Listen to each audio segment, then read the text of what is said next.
को रशिया भेजा है, वो रशिया जाकर के पुतिन से मिलने गए हैं। तो ये पुतिन से मिलने गए, आज इनकी पुतिन से बातचीत हुई, उसका वीडियो जारी हुआ। लेकिन एक बड़ा ही इंटरेस्टिंग वाकया हुआ कि जो वीडियो जारी हुआ उसके माध्यम से जो संदेश निकल कर आया वो बिल्कुल वैसा था। कैसा था कि ईरान की मतलब पुतिन की तरफ से कहा जा रहा है कि हमारी पोजीशन जो वर्तमान इवेंट पर है वो सबको अच्छे से पता है, ये क्लियर है, स्पेसिफिक है, डिटेल्ड है। हमने आपको अपनी विदेश मंत्रालय की तरफ से बता दिया था कि हमारा मतलब हम इस मुद्दे को यूनाइटेड नेशन सिक्योरिटी काउंसिल तक लेकर गए हैं। मतलब पुतिन यहां पर जो भाषण दिए वो ईरान को यह कहने का था कि हम आपका मसला यूनाइटेड नेशन सिक्योरिटी काउंसिल में लेकर के चले गए हैं, यूएनएससी में हम मुद्दा लेकर चले गए हैं। यह बात ईरान को पुतिन कहते हुए सुनाई दे रहे हैं। लेकिन क्या ईरान यही मांगने गया था या कुछ और, या फिर कैमरे पर नहीं आया क्योंकि अल्टीमेटली जब यह मीटिंग खत्म हुई है उसके बाद कतर पर हमला हुआ है? क्या यह माना जाए कि ईरान को यह आश्वासन पुतिन से दिया गया कि आप पर अब अगर अमेरिकी हमला होता है तो हम आपको कुछ ना कुछ जरूर देंगे?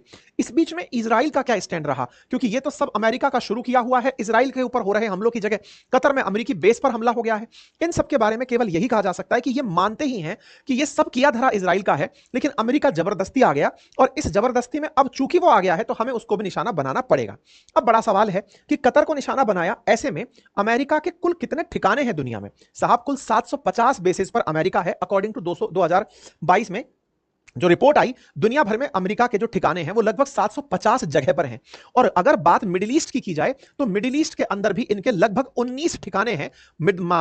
मिडिल ईस्ट के अंदर 19 लोकेशंस पर हैं और 19 लोकेशंस में भी इनकी 8 परमानेंट बेस हैं। वो है बहरीन में, इजिप्ट में, इराक में, जॉर्डन में, कुवैत, कतर, सऊदी अरेबिया और यूनाइटेड अरब अमीरात। इन क्षेत्रों में इनके अपने परमानेंट बेसिस हैं। यानी ईरान के सामने लगभग जो भी देश बैठे हैं, जो सुन्नी बहुल राष्ट्र हैं, उन सभी के अंदर अमेरिका ने अपने लगभग ठिकाने बना रखे हैं जो प्रो अमेरिका हैं।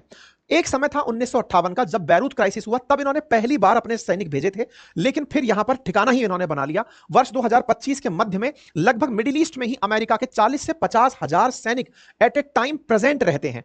जिस अल उदैद एयरबेस की कतर में बात हो रही है, इस एयरबेस पर 10,000 सैनिक एट ए टाइम प्रेजेंट रहते हैं।